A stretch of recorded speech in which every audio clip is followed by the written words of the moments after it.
Этот гостевой дом в Чонкемине ежегодно принимает от 3 до 5 тысяч туристов из дальнего зарубежья. Большинство из них увлекается трекингом и конным спортом. Кроме того, природа Кыргызстана и местный колорит оставляют у гостей незабываемые впечатления.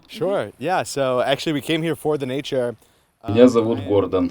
Я родом из Германии. Живу в Америке. В Кыргызстане впервые. Я любитель хайкинга. И первым делом мы хотим посетить как можно больше гор, искупаться в озере. В Кыргызстане уникальная природа. Ты можешь в один день искупаться в озере, пойти в поход, покататься на лошадях. А что касается еды и людей, это очень интересный микс культур для нас, людей Запада. Кыргызстан для нас всегда был неким хабом на шелковом пути, где Восток пересекается с Западом. Всего в Чонкеминской долине около 10 гостевых домов для туристов. По словам директора одного из домов отдыха, они добросовестно платят все налоги, выполняют свои обязательства по соцпакету и обеспечивают местных жителей рабочими местами. Я для села каждый год выделяю иные суммы, например, водопровод у нас, вот в нашем долине, скажем, 8 сел, днем и ночью чистую воду пьют в нашем селе только. Это село называется Калмахашу. Полностью освещение у нас. У нас работает это где-то около 30 человек.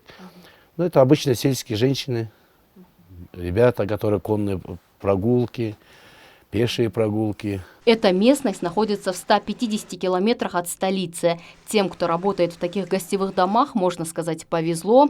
Уезжать на заработки, к примеру, в Россию не надо. Стабильный источник дохода есть в родном селе, говорит персонал. Я работаю здесь поваром с самого основания, то есть уже 20 лет. Мы готовим национальные блюда, туристам нравится наша кухня, экологически чистые продукты. Они очень любят борсоки, каттаму, айран и многое другое. В прошлом году из-за пандемии туристов почти не было. В этом году гостей больше, и это радует. Конечно, хотим, чтобы поскорее эта болезнь прошла, и все стало как прежде. Мы, местные жители, мечтаем, чтобы таких центров отдыха для туристов было больше, потому что это рабочие места, это развитие инфраструктуры. Предприниматели прилагают все усилия для привлечения иностранных гостей, предлагая им наилучший сервис. Однако не все так гладко. Последние лет 10 здесь никак не могут решить одну проблему. По словам Станбека Тойчубаева, работники национального парка Чонкемин собирают деньги с отдыхающих туристов. Даже мне не показали. Они от 50 сомов до 200 сомов, по-моему, я не знаю, я не помню. Я понимаю, все хотят получить доход.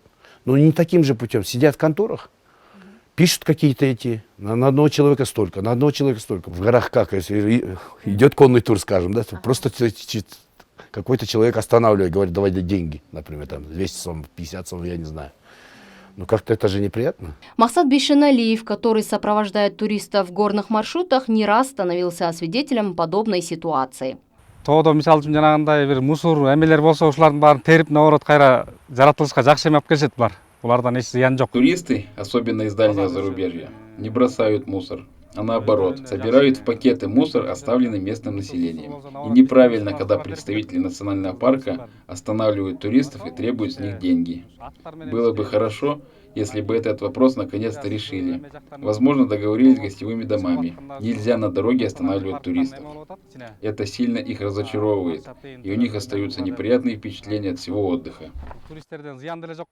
В Госкомитете по экологии и климату сообщили, что посещение особо охраняемых территорий проводится на платной основе с 2012 года.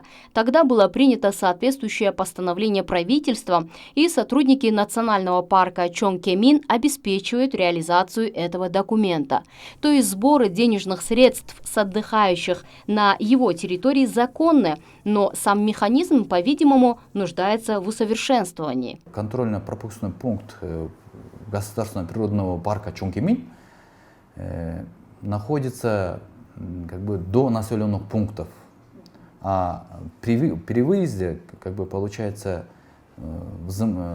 взыскать соответствующие платы предоставляется невозможно. Поэтому они на местах, на своих обходах егеря, лесники пытаются провести данную работу.